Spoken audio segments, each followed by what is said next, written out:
കലാഭവൻ മണി ആദ്യമായിട്ട് ഞാൻ കലാഭവൻ മണിയെ പരിചയപ്പെടുന്നത് ഞാൻ പറഞ്ഞില്ല അറേബ്യൻ ഡ്രീംസ് എന്നും പറഞ്ഞുകൊണ്ട് ഈ സുരേഷ് ഗോപിയുടെ ഒരു 100 ആർട്ടിസ്റ്റുകൾ ചേർന്നല്ല 100 ആർട്ടിസ്റ്റുകൾ ചേർന്ന ഒരു ഗൾഫ് പ്രോഗ്രാം നടത്തിയായിരുന്നു. അവർ ഭയങ്കര വിജയമായിരുന്നത്.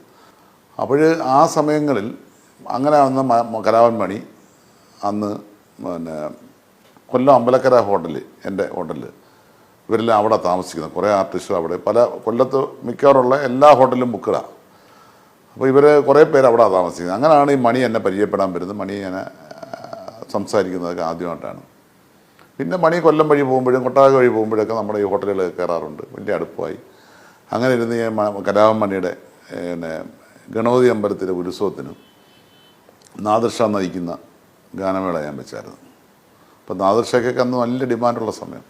അപ്പോൾ അതിൻ്റെ കൂടെ നാദിർഷ ഗ്രൂപ്പിൻ്റെ കൂടെ മണിയെയും കൂടെ പാടിക്കാമെന്ന് വിചാരിച്ചു. മണിയുടെ നാടൻ പാട്ടുകളും സുരേഷ് ഗോപി പിന്നെ മനോഹർ കെ ജയൻ ബിജു മേനൻ ഇങ്ങനെ ഒരു ഗ്രൂപ്പിനെ വെച്ച് ഭയങ്കര പ്രോഗ്രാം നടത്തി. അന്നാണ് ഇവിടെ ഈ പാലസൊക്കെ കൊട്ടാരക്കര തമ്പുരാൻ്റെ പാലസൊക്കെ പൊളിച്ച് ജനങ്ങൾക്ക് നിൽക്കാൻ പറ്റാതെ വന്നപ്പോഴത്തേക്ക്.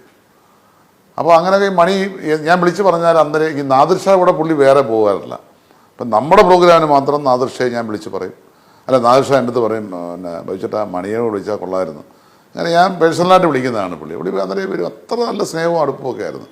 അങ്ങനെ ഒരു പ്രാവശ്യം ഇവിടെ വന്നപ്പോഴത്തേക്ക് പുള്ളി പ്രോഗ്രാമിന് വരുമ്പോൾ നല്ല അടിച്ച് ഫിറ്റാണ്. അപ്പോൾ ഞാൻ മണി ഈ പ്രോഗ്രാം വിജയിപ്പിക്കേണ്ട അമ്പലത്തിൽ പാടുന്നില്ലേ അന്നേരം കൂടെ ഒരു 10 പേര് ഓട്ടോക്കാരന്മാരോ പഴയ പണ്ട് ഓട്ടോ തൊഴിലാളിയായിട്ട് നടന്നു. ഞാൻ ഇതാരാ മണി ഈ പോയ ആൾക്കാർ അത് എൻ്റെ പഴയ സുഹൃത്തുക്കളാണ്.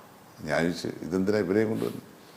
അത് ഞാൻ മിക്ക അവിടെ നിന്ന് പോകുമ്പോൾ കൊണ്ടുപോകും ചേട്ടാ. ഞാൻ അങ്ങനെ പോയാൽ ശരിയാവും മണി അതെങ്ങനെ പറ്റുന്നത്. ഇത് നമ്മുടെ കരിയർ നോക്കണ്ടേ ലൈഫ് നോക്കണ്ടേ. ഇത് ലോങ് ലൈഫിലേക്ക് പോകണ്ടേ. ഇത് നിങ്ങൾ വളരെ എങ്ങനല്ലേ എന്നെയൊക്കെ ഒരുപാട് ഇളയത് അയാൾ. ഞാൻ ഇങ്ങനെ പോയാൽ എങ്ങനെ മണിയെന്ന് ഞാൻ ചോദിക്കുക. ചോദിച്ചപ്പോൾ അത് കുഴപ്പമില്ല ചേട്ടാ അങ്ങനെ പുള്ളിയുടെ വ്യാരം പറഞ്ഞാൽ കൂടെ പഠിച്ചവരെ എല്ലാവരും ഇങ്ങനെ കൊണ്ടുപോകണമെങ്കിൽ മാത്രമേ സ്നേഹം ഉണ്ടാവുന്നുള്ളൂ. അതുകൊണ്ട് രജനീകാന്ത് എത്ര ബസ് കണ്ടക്ടർമാരെ കൂടെ കൊണ്ട് നടക്കണം. രജനീകാന്തിൻ്റെ പൊസിഷൻ ഇന്ന് എന്താണ്. അങ്ങനെ ഇന്ന് ലോ അറിയപ്പെടുന്ന ഒരു നടനാണ് അങ്ങനെ എന്ന് പറഞ്ഞ് കൂടെ പുള്ളി ആദ്യം ബസ് കണ്ടക്ടറായിരുന്നു. അപ്പോൾ ബസ്സിലെ കണ്ടക്ടർമാരുടെ ജോലി എല്ലാം അങ്ങനെ കൊണ്ടു നടക്കണ്ടേ എന്ന് ഞാൻ പുള്ളിയെടുത്ത് ചോദിച്ചത്. അങ്ങനെയൊന്നും അല്ല ചേട്ടാ അതാണ് ഞാൻ പറഞ്ഞത്. അപ്പോൾ ആ രീതിയിലുള്ളൊരു പോക്ക് ശരിയല്ലാന്ന് എനിക്ക് മനസ്സിലായി. അപ്പോൾ എവിടെ പോയാലും ദൈവമാണ് ഷൂട്ടിങ് സ്ഥലത്ത് പോയാലും റൂമിനകത്ത് കൊണ്ടിട്ടേക്കും നമ്മുടെ വൈകുന്നേരം അടിയും. അപ്പോൾ ഈ കമ്പനി കൂടുമ്പോഴാണ് ഈ പ്രശ്നങ്ങൾ വരുന്നതെന്നുള്ളത് എനിക്ക് പിന്നെ മനസ്സിലായി. ഇതൊന്നും